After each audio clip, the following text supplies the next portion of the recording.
Play অফের দৌড়ে কাল আবারও মাঠে নামছে কেকেআর। সৌরভের দিল্লির বিরুদ্ধে মাস্টার প্ল্যান তৈরি গম্ভীরের কলকাতার। ঘরের মাঠে পরপর 5টি ম্যাচ পড়েছে কেকেআরের, যেখানে একটু ভালো পারফর্ম করতে পারলেই প্লে অফের টিকিট পাকা। কিন্তু বিগত 5টি ম্যাচের মধ্যে 3টিতেই হেরেছে কেকেআর, তার মধ্যে ঘরের মাঠে 2টি। শুধু হার নয়, রাজস্থানের বিরুদ্ধে 223 রান এবং পাঞ্জাব কিংসের বিরুদ্ধে 261 রানের পাহাড় তৈরি করেও শেষ রক্ষা হয়নি। শেষ পর্যন্ত হারতে হয়েছে কেকেআরকে, যার প্রধান কারণ হচ্ছে বোলিংয়ে খুব খারাপ পারফরমেন্স। শুধুমাত্র সুনীল নারিন ছাড়া কোনো বলারই সঠিক প্রতিরোধ গড়ে তুলতে পারেনি। জয়ের হ্যাট্রিক দিয়ে শুরু করলেও বর্তমান যা পরিস্থিতি, তাতে যদি আর 2-3টে ম্যাচে সমস্যা হয়, সেক্ষেত্রে প্লে অফ থেকে ছিটকেও যেতে পারে কেকেআর।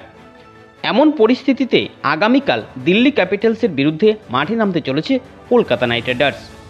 দিল্লি বিগত 5টি ম্যাচের মধ্যে 4টি ম্যাচে জিতে লিগ টেবিলের 5ম স্থানে উঠে এসেছে। তাই বর্তমান পারফরমেন্সের ভিত্তিতে দিল্লির বিরুদ্ধে নামার আগে কিছুটা চিন্তিত রয়েছে কেকেআর শিবির। ব্যাটিং নিয়ে ভাবতে হচ্ছে না কেকেআরকে, যত সমস্যা বোলিংয়ে। এবার প্রশ্ন হচ্ছে বোলিংয়ের ক্ষেত্রে ঠিক কী পরিবর্তন করতে পারেন গম্ভীররা, কারণ শেষ ম্যাচে শুধুমাত্র সুনীল নারিন ছাড়া সমস্ত বোলারই অনেক বেশি রান দিয়েছেন। ফলে একবারে এতগুলো বোলিংয়ে পরিবর্তন করা তো সম্ভব নয়।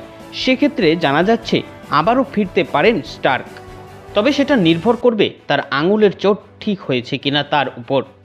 আপাতত যে শক্তি রয়েছে সেই শক্তি নিয়েই ঘুরে দাঁড়ানোর ছক কষেছেন গৌতম গম্ভীররা। স্পিন অস্ত্রেই দিল্লিকে হারানোর রণনীতি তৈরি করেছে কেকেআর। ঘরের মাঠে সৌরভ গঙ্গোপাধ্যায়ের দলের বিরুদ্ধে প্রোটিস ফাইটে জয় ছাড়া এখন আর অন্য কিছুই ভাবতে পারছে না কলকাতা নাইট রাইডার্স। তাই প্লে অফের দৌড়ে দিল্লিকে হারিয়ে নিজেদের জায়গা আরও কিছুটা এগিয়ে যেতে চাইছে কেকেআর। তো এই নিয়ে আপনারা কি ভাবছেন, কে জিততে পারে ম্যাচ? অবশ্যই কমেন্ট করে জানিয়ে দেবেন। আপনি ইউটিউব থেকে আমাদের ভিডিওটি দেখলে চ্যানেলটি সাবস্ক্রাইব করে রাখবেন, আর ফেসবুক থেকে দেখলে পেজটি ফলো করে রাখতে ভুলবেন না।